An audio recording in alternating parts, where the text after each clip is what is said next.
cortisol. And so it's important for us to have those different layers, and those different layers operate at different levels without us having to think. And once we get up to the top stuff, the prefrontal lobe up at the front, the parietal, occipital, temporal lobes, those all control executive systems. So, like I said before, planning, prioritizing, carrying out tasks, time management, which I know some people probably just giggled because like time management, who has that? I don't have that good time management. When we're really emotional, it's even harder. I do want to mention, I thought about putting a picture of Shrek here. Ogres have layers, but then I chose cake because, as Donkey said, cakes also have layers. Okay, so I'm going to draw you guys a little picture here. Okay, ignore that. So all of our emotions generally flow the same way. We just kind of start down here, just trucking along, having a normal day. No big deal. And then something happens. Maybe that trigger. Somebody says something we don't like, some seriously stressful situation happens, something touches on the trauma that we've experienced in our past. We're going to start to escalate. What that means is that our emotions are going to increase and our ability to think rationally is going to decrease, as we just saw with those layers. If this stuff is getting to the brainstem first, then it is going to take precedence over the stuff that requires a lot more space. Now, ideally, we're going to catch ourselves speeding up like that. Maybe use some sort of coping strategy, use some sort of calming strategy, talk it out, deal with our problem. And that's going to allow us to calm down and go back to having a normal day. But if we don't do that, or it doesn't work, or something comes along and makes the situation worse, we're going to continue to escalate. We still have the option to cope, but the higher we get up here on this hill, the harder that's going to be. Even if we actually use those skills, they may not get us all the way down. We have to be really intentional about repeatedly coping and processing so that we can actually get ourselves back down to that calm period. If we make it up here to the top, this is called our crisis point. This is where we no longer have really good control over ourselves. Our emotions have kind of taken the helm, and we just want to make those emotions go away. So we're going to do stuff that maybe we regret. Not always, but a lot of times this is stuff for survival. So we might say stuff we don't mean. We might do stuff we don't mean to do. And this is where we're going to experience actions that tend to have larger consequences for us. So when we come back down the backside of this hill after that situation has occurred, we get a little bit of our thinking back. And that gives us the chance to look back on what just happened and say, well, gosh, that's not what I wanted to do. I really wish that didn't go that way. That gives us some guilt, gives us some shame, makes us feel bad about what just happened. And that makes it really hard to calm all the way down. So maybe we pop out about here, and we'll come back to that. Typically, especially when those emotions are repetitive day to day, we don't really start down here. Maybe our alarm went off and we weren't quite ready to wake up today. Maybe we had a fight with our partner before breakfast. Maybe traffic made us late to work. Little stuff that by itself may not send us to the top of that hill. But what it does do is it kind of props us up emotionally so that when we start our day, we really start up here. When we get that trigger, we get that trigger up here. We're already in that zone where the coping skills weren't working very well. So people say, why couldn't you calm down? Well, it's really hard when we're up there. And other people might say, wow, man, you went 0 to 100 real quick. No, I didn't. I went 50 to 100. 0 to 100 would have taken much longer and would have given me a lot more opportunities to calm down. But I was already speeding because I didn't notice this stuff right here. So then this big emotional thing happens. Maybe we shout at somebody, we say something we don't mean, we tell our boss where they can shove it.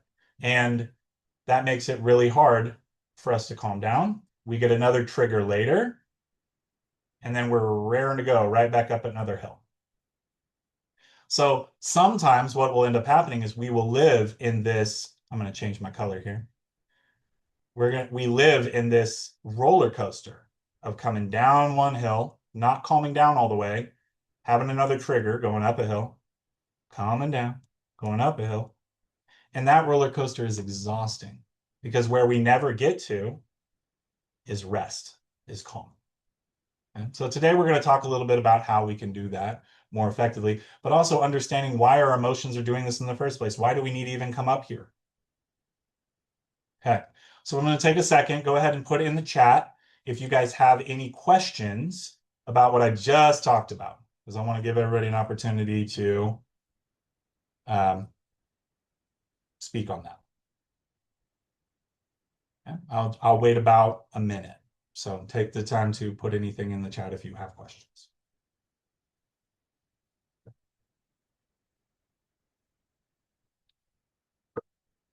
Oh, I appreciate that. Yep. I like to use that visual a lot with my clients. I feel like it's pretty simple.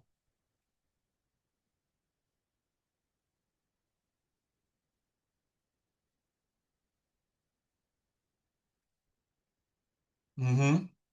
I agree. Grief is something that operates in the background. Grief is one of those things. Grief, trauma, those are things that they can be insidious. I say insidious and that they can be hidden.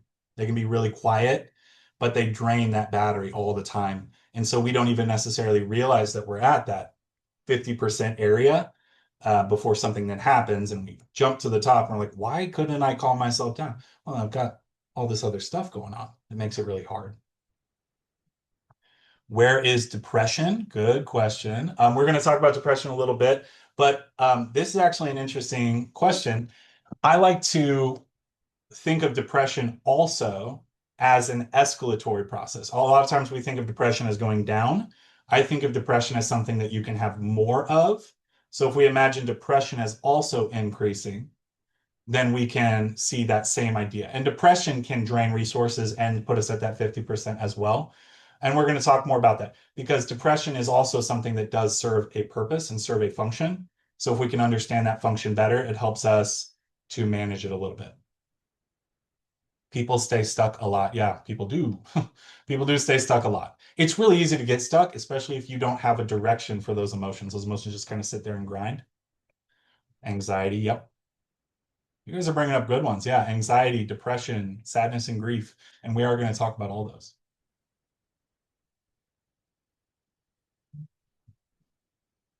All right, I'll give you just a few more seconds in case anybody wants to mention anything.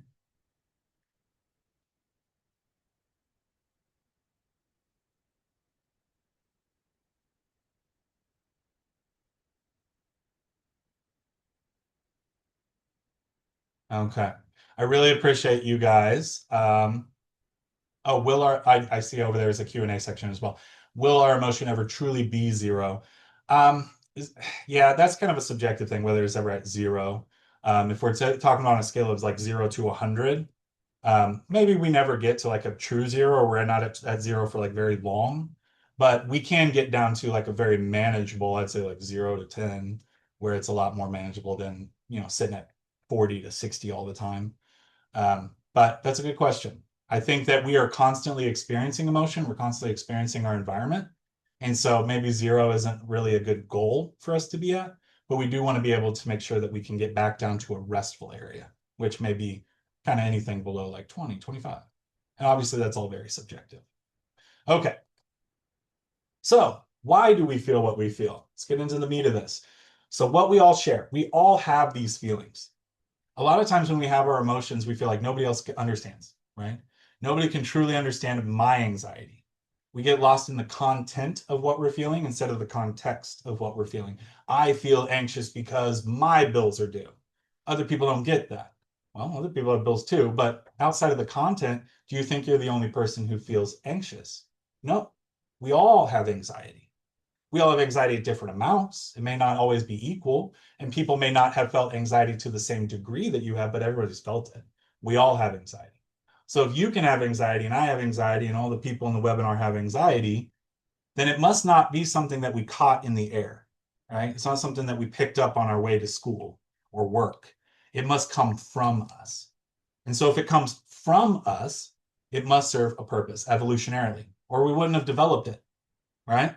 If it was something that was bad for us, then at some point we would have evolved that out. People who had it would not have been able to continue. So the fact that we have it means that it serves a purpose. So what we know is that emotions tend to be related to our environment, their reactions to our environment, and they deal with those stressors both internally, outside of us, and between us. A lot of what we're going to talk about is human to human interaction, how emotion plays a part in that. But it is also in responses to our internal environment and our external environment.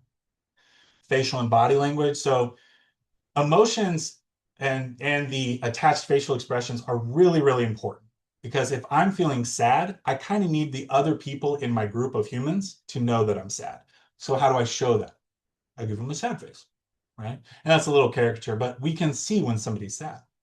I put these emojis on here. You guys can tell pretty much what each of those emojis is feeling, because we are not only designed to express those emotions, but as humans, we are designed to see those emotions in other people, because it helps us with survival. So you can tell all those emotions, and you can look at somebody else and you can kind of see how they're feeling, generally speaking. But they help us with our intrapersonal, which means inside of us functions, and our interpersonal, which means between us functions. We'll talk more about that. Okay. So the first one we're going to talk about is anticipation. I had quite a bit of this emotion right before we started this webinar, before I started doing a webinar for a whole bunch of people I don't know. Anticipation is very similar to anxiety. And some people say it's kind of anxiety in like a positive direction. But anticipation is responding to waiting, right? I know that I have this webinar that I have to do in 30 minutes. So my emotions are going to react to that. Hey, that's intense. Am I reacting that because it's a threat? No, but I'm reacting that because I want to be prepared. So anticipation helps us by providing motivation to prepare and to engage in what are called proactive behaviors. So if I know that I've got to go play a basketball game, anticipation is going to help me get psyched up. Anticipation is going to help me stretch. Anticipation is going to tell me, hey, get ready for this basketball game. Maybe think through the plays that you're going to run. Maybe think through, the steps that you're going to take. And then it also helps us process uncertainty as opportunity. Throughout the whole course of human history, we've had to deal with a lot of uncertain situations. Anticipation can help us deal with that. If I know that me and the tribe are about to run out and fight this woolly mammoth, that's going to prepare me. That's a dangerous situation. Woolly mammoth might kill me, but it also could provide a bunch of food for the tribe. So that's not a bad thing. Anticipation is going to help me get ready for that. And you guys can see there's one of my favorite movies with Gene Wilder. Next is joy. And nothing makes me feel more joyful than seeing a smiley baby. So there is a stock photo of a smiley baby. Please enjoy. Joy is a really powerful emotion for us. And it's one that we don't cultivate enough, I think, as a people, right? And some certain individuals are great at joy, but as a people, we don't cultivate joy enough. It responds to need fulfillment. So once we've satisfied the need, we get joy. It responds to safety. So if we've recognized that the danger is past, sometimes that gives us relief and joy. And it responds to social connection. If I'm hanging out with my friends, if I'm going to a party, a birthday party, a game night, joy is a responsive emotion that helps me build that social connection. So what does it help us to do? It helps us cope with stress. So once the stressful situation is past, joy comes in to help us repair and recover. It helps us counteract those stress hormones. Our body dumps a massive amount of cortisol and adrenaline when we're stressed out. And so joy helps us recuperate from that. Broaden and build. So joy literally helps us think better. Joy develops brain connections in our brain that allows us to think more expansively, think faster, think more collaboratively with other people. So joy actually improves our neurological functioning the more we feel it. And it helps us with social bonding and recharging. So joy lets us like other people, and we need that, right? Humans are social creatures. We need our tribe. We need the other people around us because they help us survive. Next, we have amusement. You can tell that this guy in the GIF is having a great time. Amusement is a really important response because it helps us deal with new information that doesn't make a lot of sense. Incongruity, right? I expect one thing to happen and another thing happens. You guys will know when you watch like a comedian or something, what are the funniest jokes? The funniest jokes is when they set up some sort of punchline, and then that punchline is completely opposite to what you think, or that it matches perfectly with what you experience and you don't expect somebody to say that. So blatant. So amusement is a good way for us to deal with incongruity and things that don't match. So how does it help us? It reduces potentially stressful situations. When we experience that incongruity, we kind of have a choice. I can deal with that in a positive and affirming direction that allows me to incorporate new information, or I can kind of freak out about change and stay rooted with where I am and really fight off that change. And that's a pretty normal reaction too. There is safety in that. But amusement allows us to take in that new information in a gentle way so that our brain can accommodate without having to go through too much stress with changing what we already knew and adding in what we don't know. It also helps us with bonding. A lot of these positive ones are going to be helping us with bonding, but we tell each other jokes, right? Who are the people we like? The funny people. So we hang out with funny people. It also lets us take a break from stressful situations, right? If I'm working really, really hard, I got a 60-hour week or whatever, I might need to watch a comedy special on Netflix. This is not a advertisement for Netflix. Little disclaimer quote. And then, as we've always said, laughter is the best medicine. It really, truly does help reduce those stress hormones and deal with that new information, especially when that information is something that we aren't used to or struggling to handle. And awe. This one's my favorite. This is what we do. This is similar, right? In amusement, we deal with incongruity, but in awe, we deal with novelty, with newness, with things that we haven't experienced before, especially really, really big things. So what you guys can see, the picture I chose here is a really special picture to me. It's not like I took that picture, but I've always been really interested in space. And that was taken by one of our astronauts, William Anders, during the Apollo 8 mission. They came over the lunar horizon and they took a picture of Earth. And that was the first time that people saw Earth in the context of the big black nothingness behind it. And you often, when they ask astronauts, like, what do you see when you look at Earth? And there's like, the first thing I don't see is like borders. I don't see borders. I don't see skin color. I don't see different religions. I see our little blue marble with a little thin layer of atmosphere and how fragile it all is. And that sense of awe allows them to take in that new perspective, and it allows us for that expansive thinking. So if we think about that evolutionarily, why do we need awe? Well, one, to handle these new things, but it also helps us act better for the group, right? If I'm hanging out with a small amount of people and I never experience anything new, then I'm going to start to think only about myself and maybe that small group of people. Awe allows me to expand my mind to a larger picture. It allows me to see more. And that reduces myself, makes me a little bit smaller, not in a negative way, but it just reduces my own ego. So now there's space to take in all of this new information. Oh, there are other people. Oh, other people have other ideas. Oh, other people have other wants and needs, and trying to collaborate with that, which allows me to work better in a tribe or between tribes, if we think about it that way. And love. What the world needs now. You got that love, that most important emotion. In my opinion, love is what makes us social creatures. So we talk about, oh, humans are social creatures. We need each other. Love is what does that. Love is what actually allows us to do that.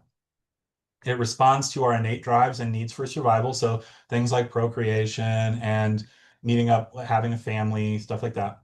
It drives our pair bonding. So allowing us to meet up as a pair and create, children to continue the species. But it does more than that. It also creates long-term partnership, which goes far beyond just making a child, right? It allows us to then raise that child. It allows us to grow the family around that child, right? Bring in more friends, bring in more people for our village. Love allows us to bond with large groups so that we can all feel like we're part of a larger whole. Love allows us to bond with each other. It's also the most abundant source of our feel-good chemicals. If you want to feel like serotonin, dopamine, oxytocin, norepinephrine, all those things, if you want to get all those kind of at the same time, experience love. And that can be romantic love, that can be familial love, that can be platonic love. All those different loves give us those chemicals, and they are immensely important. And they actively overcome the stress of creating new relationships. Starting a new relationship with somebody can be really stressful, right? I don't know this person. I don't know if I can trust this person. I'm going to spend time alone with this person. So love allows us to foster trust and overcome some of those initial stressful things so that we can get to the long-term part of our relationship where we don't have to worry as much. Okay. Now what we're here for. But before we get to the more negative emotions or the ones that are viewed as negative, go ahead and if you have any questions or comments you'd like, we'll take another minute if you have any questions or comments about those positive emotions.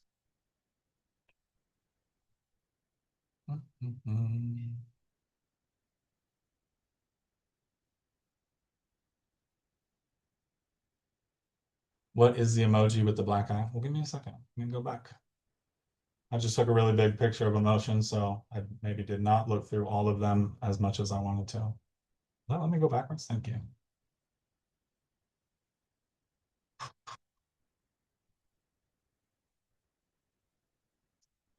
The one with the black eye. I kind of view that as somebody who's just kind of like put upon by the world, a little beat up by the world. So kind of worn out, And then stressed. Brian, there was also a request to share that initial drawing that you did, that visual about stress. I don't know if that's an option. I'm not sure how I can share. I kind of drew it myself, so I might be able to like take a screenshot and put it somewhere. I'm not sure where I could put it. There are various versions of it. If you look up um, like the escalation curve on the internet, it has similar ideas. Mine is born from that idea, the escalation curve, and then just formatted to the way that I work with my clients. So I don't have like a screenshot, unfortunately, for you guys. I just kind of drew it. But you can find more information about escalation curves if you type that into Google. What else do we see? Is the video going to be uploaded to the web? I do believe that is Kayla, is this going to maybe be on YouTube, the recording of this? Yes, we add all of the webinars to YouTube. It may take us a couple weeks, but yes, we are planning to put the recording up on YouTube. Okay, perfect. So you guys will be able to find it hopefully soon on YouTube. Enjoyed learning the why behind the positive emotions. Good. Is this video going to be up? I don't know what the majority of them are. Well, that's fair. Like I said, it's just a graphic, but we can get some of the big ones. Maybe adjust the camera angle lower. Rude. Will we get a PowerPoint of this webinar? I'm not sure where these resources can be accessed. I will work with Kayla and see if there's a place I can put these slides and maybe a screenshot of that escalation curve that I drew. Where or how in YouTube? Metro Council has a YouTube channel, And I will drop that link in the chat and as well. drop that link in the chat. Always a good reminder to take some time in nature and self-care of what inspires us on a greater level. Yes. If you want to experience awe, go experience new things and things that are bigger than you. So absolutely go out in nature. One place that I experience awe is when like if I go to a sports game or a concert, and sometimes I'll just take a second and ignore what's going on, right? The Chiefs game or whoever's up on stage, and I'll just look at the crowd, right?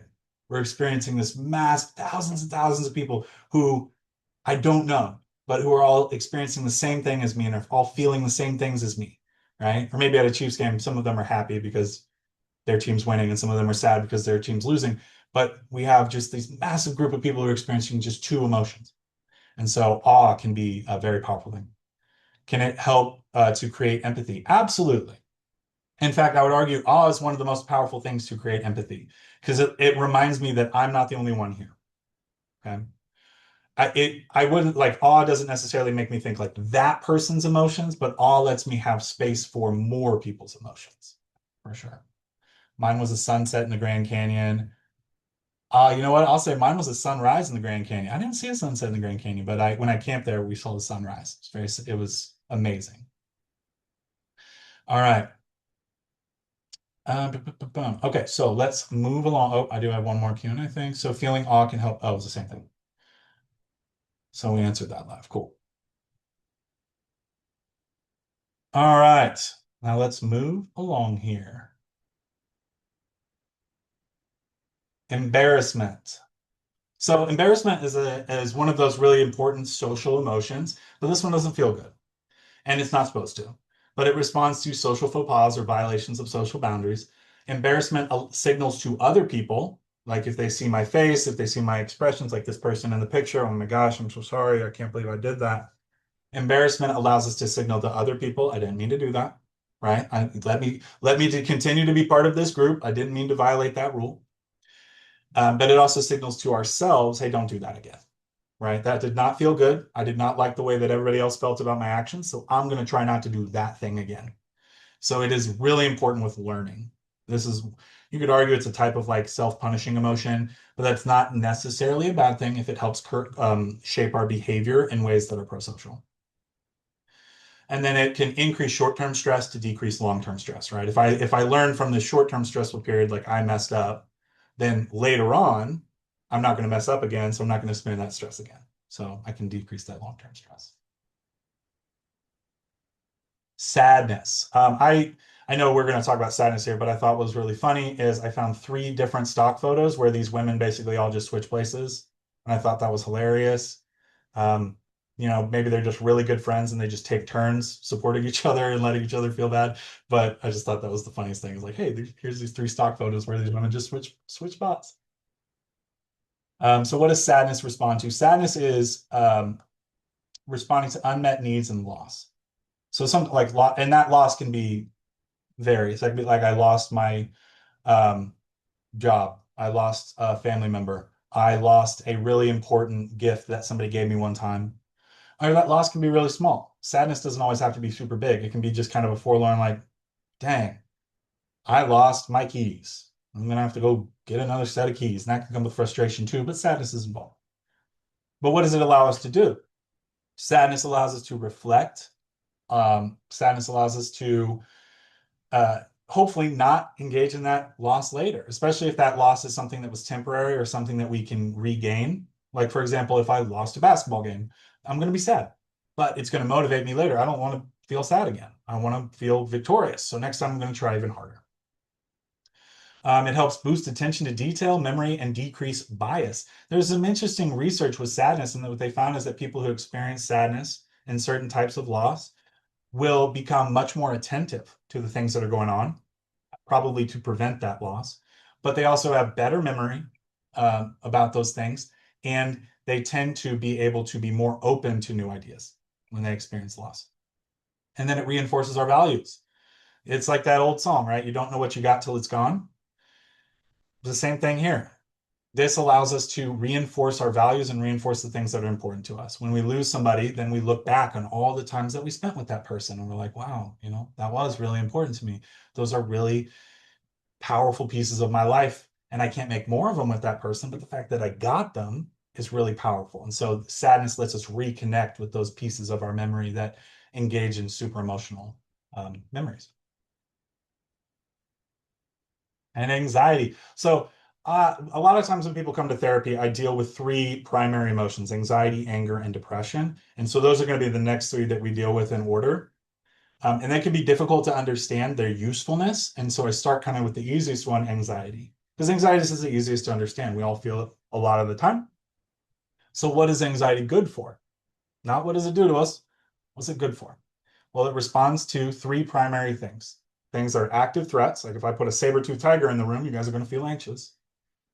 The unknown. So I'm not sure what's going to happen. Maybe if I'm in the dark, right? A lot of people are afraid of the dark. They're not afraid the dark's going to hurt them. They're afraid of what's in the dark. I can't see it. I don't know it.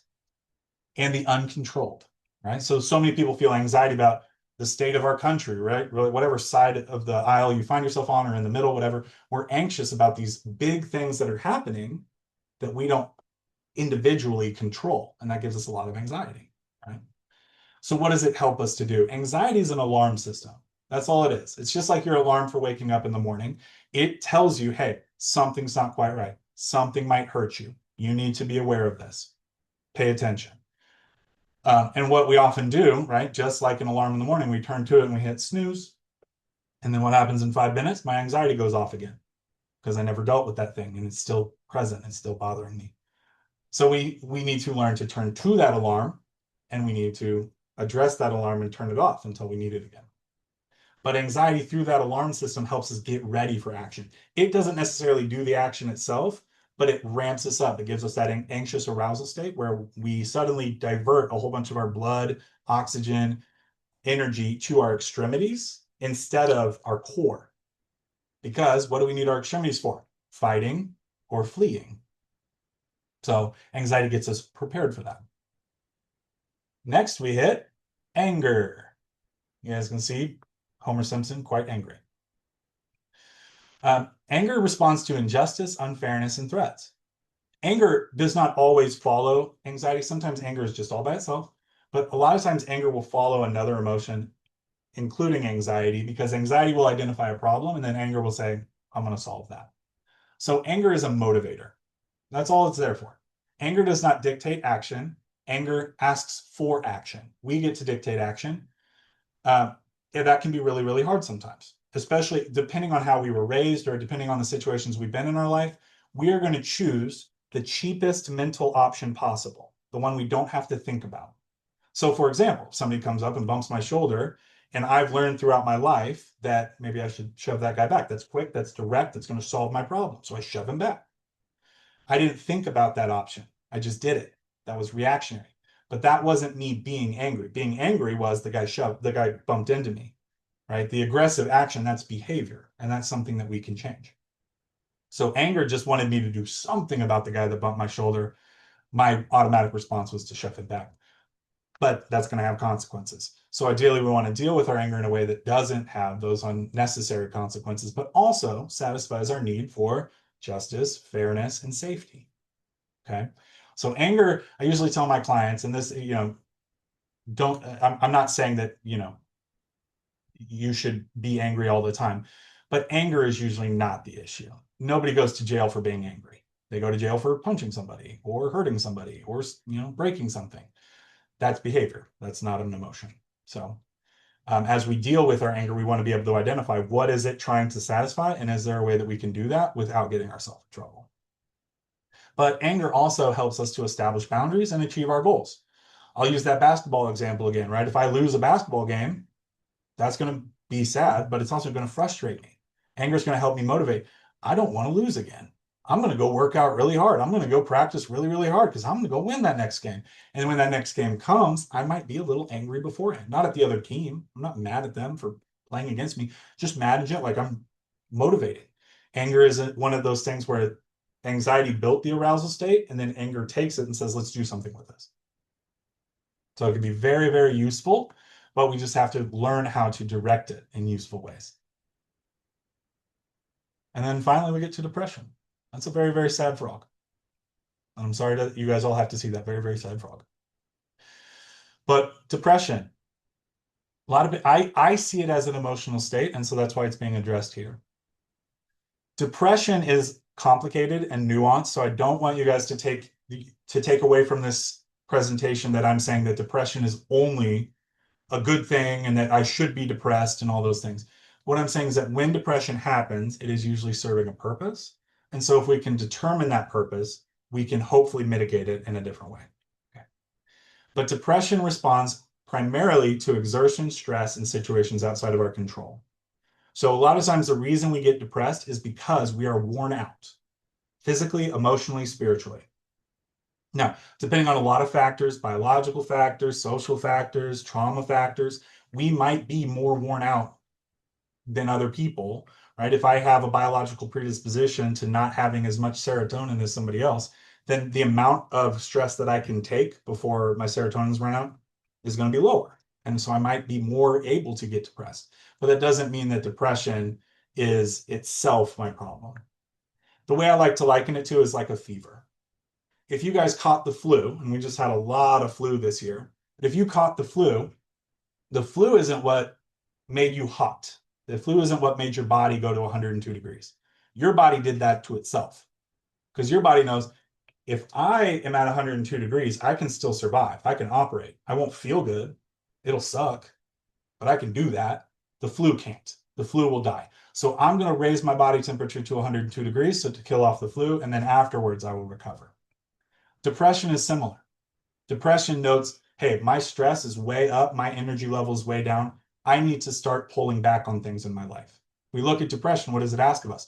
Don't go out and meet with people. Eat more food or eat less food. Sleep more. Do less. Only do things that feel good, like watch TV. because our body is saying, you have overspent your resources, now you need to recover. So we can do that in two ways, right? We can reduce our stress and we can improve our self-care and our recovery, and that will make the depression abate, but that takes time and work. But it also helps reduce conflict, right? If I'm really depressed, I'm not going to go and fight somebody. And it helps us disengage from unattainable goals or situations that are causing us harm, like a relationship that's not healthy or a job that I can't progress in. Depression can sometimes say, hey, maybe we don't do that relationship anymore. Maybe we don't do that job anymore. All right. So what can we do about it? The first thing is to remember emotions are signals. Emotions are there to tell you things. They are there to respond to your environment. They have a job, although sometimes that can get confusing. Like, for example, if I have a pair of scissors, okay, a pair of scissors could be used as a paperweight. A pair of scissors could be used as a hammer for tacks, but it is designed to cut. So just because it can do other things doesn't mean that that's what they were designed to do. This is designed to cut. So emotions are designed to do stuff, but that doesn't mean they don't sometimes get a little confused and do other things. Emotions are trying to help even though they aren't always being helpful, right? Just that's an important thing to remember. Just because I'm feeling anxious doesn't mean that the anxiety is a bad thing, but it also doesn't mean that the anxiety is being super helpful right now. Maybe I'm anxious about a bill I have to pay in 2 weeks. Well, guess what? I can't pay that today. So me being anxious about it today doesn't really help me, but it is something that I need to be aware of. And then it's important to remember, like we talked about with anger, emotions and behaviors are not the same thing, right? Me slapping somebody in the face is not me being angry. I may have done it because I was angry, but I slapped them in the face. That's aggression. That's a behavior. That's a separate thing. So we want to be able to separate those things. Just because I feel an emotion doesn't mean I have to behave in response to that emotion, which goes into acceptance and commitment therapy, which is a kind of a bigger topic than today. But just know that, like, just because I have a feeling doesn't mean I have to respond to it in that way. So seek to understand what your emotions are asking for and then decide if you can do something about it or what you can do about it. That's a good place to start. Now, the important thing is also, you're not going to do that in the moment. When I'm super anxious or when I'm super emotionally aroused, like with that hill picture, if I'm at the top of that hill, that's not the time for me to sit down and go, I wonder what I can do about this. I don't have the resources for that. I'm going to have to do that before that situation or after that situation. Some big thing happens, that's when I sit with myself and say, how did that go? How did I not like that? What do I want next time? And then we adjust our behavior for next time. Okay. Oops, I think I clicked twice.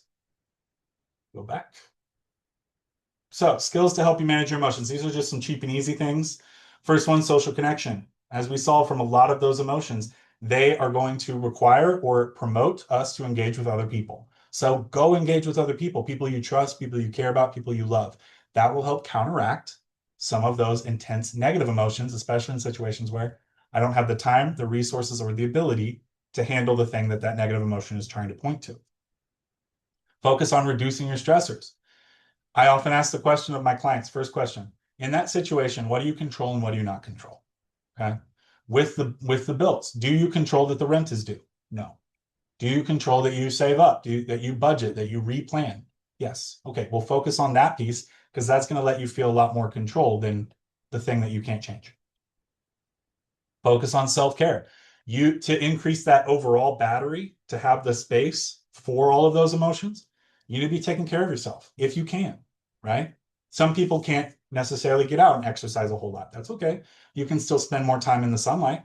Sunlight has a big positive effect on our vitamin D and our serotonin levels. You may not be able to go on a run, but can you go on a walk?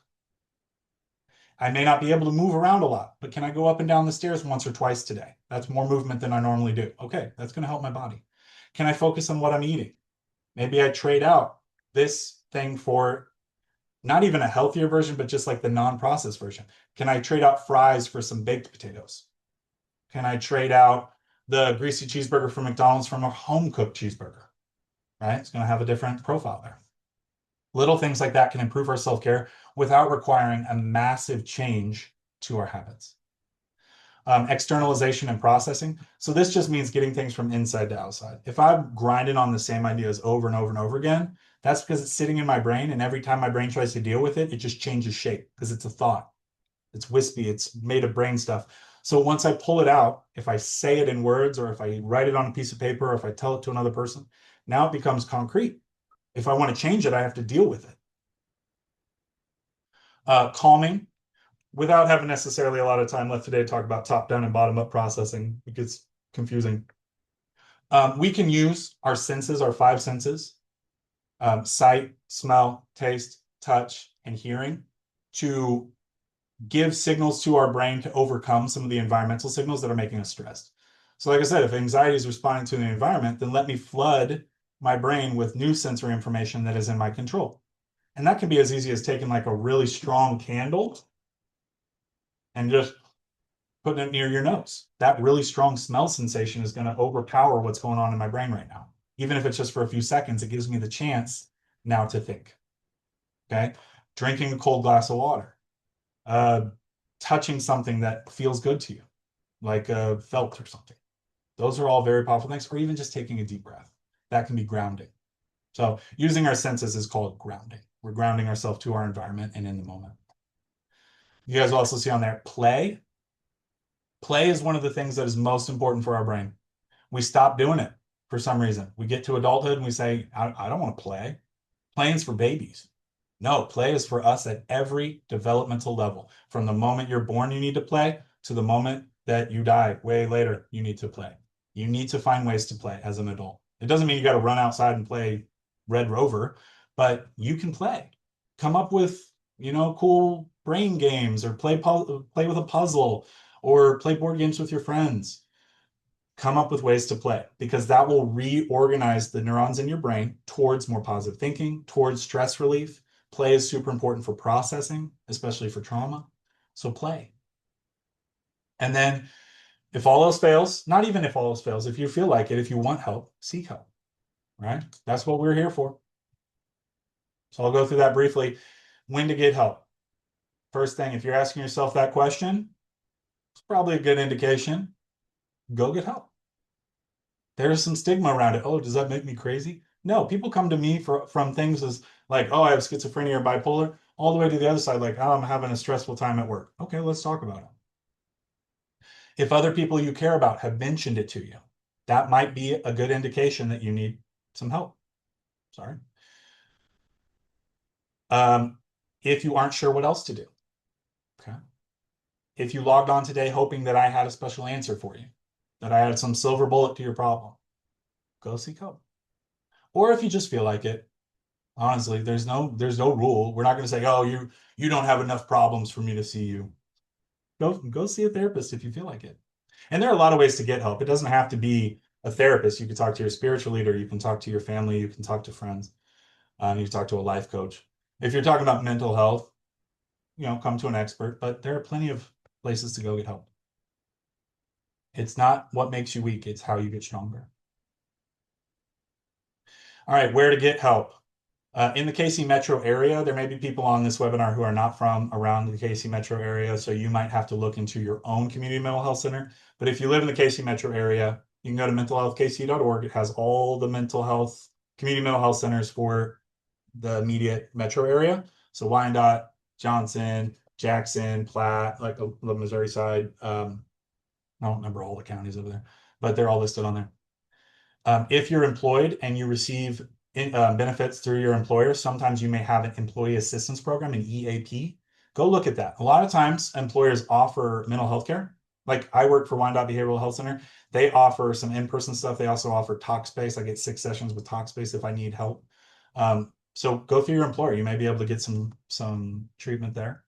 If you're insured, if you talk to your insurer, like Blue Cross Blue Shield, for example, they have their own website and app. You can search all the providers that are covered. Then you just call that provider and say, are you taking new clients? So yeah, sure. Go there. And feel free to shop around. Okay. Therapist feelings are not going to be hurt if you meet with a therapist and you're like, this isn't my vibe. This isn't working for me. Go to someone else. But also talk to your therapist. They might be able to change things up a little bit. Okay. And that is all I've got for today. So we're going to take, I guess, the rest of this time, which I didn't really give you a full 10 minutes, but the next 6 minutes for you guys to ask any questions in the chat, and I will do my best to answer them. So let me scroll up here a little bit. So, Brian, I know you do have one already in the Q&A. It says sometimes we're in denial of our emotion because we're not aware or we didn't want to feel that emotion. How do we slowly introduce ourselves to the unacknowledged emotions? Yeah. The first thing is just being able to identify it, naming it. Even if it's something you don't want to feel, it's like I don't necessarily have to dive in the pool to just know that the pool is there. So take some time to first identify, well, what am I feeling? Right? And if I don't have a name for it, look at what it's making me feel. So, wow, I get really tense. I get really stressed. My heart rate, my breath rate increase around that situation. What does that sound like? Well, it sounds kind of like anxiety, or it sounds like maybe anger or something like that. If I can give a name to it, all right, maybe I can't deal with that today, but at least I know, okay, I think I'm feeling really anxious. And then that is a good question for a mental health care provider. You go to them and say, this is what I've been feeling. I think it's anxiety. It's about this, this, and this. And they say, that actually does sound like anxiety. Maybe you do have some anxiety. And maybe it's at a clinical level. Maybe we need to treat that. Or maybe it's like, maybe it's not at a clinical level. Yeah, you do have anxiety. Why don't we try some of these skills? And that'll feel a little bit better. All right, let me go back to the chat here. I got to scroll up a bit because I missed some people's things. So, Brian, while you're looking at that, I do want to just say I did just put a link and a password in the chat for everyone to get their certificate of attendance. Okay. I know that the thank yous and the kudos are rolling in, so you may have to scroll up just a little bit. But that is how you will get your certificate of attendance. And like Brian said, we've still got about 5 minutes for questions. Yep. You mentioned resting and watching TV as self-care for depression. I was under the impression that too much rest was a symptom of depression that needs to be addressed. Yes, without necessarily going into all the nuances today, um, there are behaviors that can promote more depression. We call this behavioral activation. So if I do the behaviors of a depressed person, I will generally feel more depressed. If I do the behaviors of a non-depressed person, I may start to feel less depressed. But what I'm talking about is identifying that we have depression, identifying what it needs. So if it's asking for rest, give it rest in ways that serve you. If you feel like you're sitting on the couch all the time watching TV and that's not making you feel better, depression may have wanted that, but that's not making me feel better. What are some behaviors that allow me to get rest, but do make me feel better? Okay. So just because sitting on the couch watching TV is something that depression is asking for doesn't mean that it's helping me, but it is a good indicator. Oh, that might mean I'm depressed. So I can do some of these other things that I've identified, which actually make me feel rested and recharged. And we talked about some of those positive emotions make me feel recharged. So amusement, joy, go seek out some of those and social connection. Let's see. Brian, we've got one in the Q&A. What are the first 3 steps someone can do to offer support to someone who is avoidant of their feelings? Um, well, it's tough. If they're avoidant of their feelings, they may be avoidant of getting help or even talking to it. It can be really hard to have conversations with people who you know are struggling. One of the best things you can do is just say, "Hey, I've noticed this, which is not in character for you, right? I've known you for 5 years or whatever, and this seems like new behavior or a new way of you, and I'm just wondering if you're feeling okay." We don't need to throw words around like it seems like you're depressed. It seems like you're really anxious. You might say like, "Hey, it just seems like this is outside of normal for you, and I'm just wondering if you're doing okay or if you want to talk about it." Sometimes that's a really good first step. Just opening the space, letting them have the space, but not trying to pull them into the space. If you try to yank somebody in that space and say, talk to it, talk to me about it right now, they're going to resist. They're going to pull back. So you just want to open that space, say, I'm here for you to talk about. I've noticed these things. If you want to share that with me. And sometimes it might take a little while, but then they'll say, things have been a little tough since such and such, and I've just felt angrier, I felt really sad. Like, okay, let's talk about that. So I think the first big step is to do that. I don't know if I could do like a 1, 2, 3 step. Um, the biggest struggle when you're trying to support somebody is recognizing you don't have control over their lives. Just because they're depressed and that makes you feel anxious doesn't mean that there's anything you can do to fix it. That is a tough lesson to learn, but I can't reach into somebody's life and fix that for them. I can continue to be present for them. I can continue to mention it, but I can't make them do better. Okay. So just being present as a friend and recognizing, hey, I am here if you need to talk about it. I am here with the space, recognizing that this is making you a little bit harder to be a friend to sometimes. But Yeah, and then ultimately setting boundaries for yourself because you can't if somebody's truly going down that rabbit hole, you can only support to a certain extent. You like you said, you can't fix things, so you have to be able to know like there's a limit to how much I can give. All right.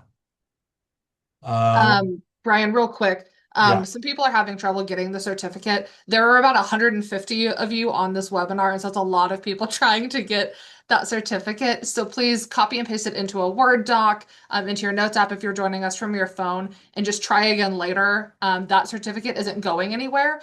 So just save the link, save the password, and you can get it later when there aren't quite so many people trying to download that.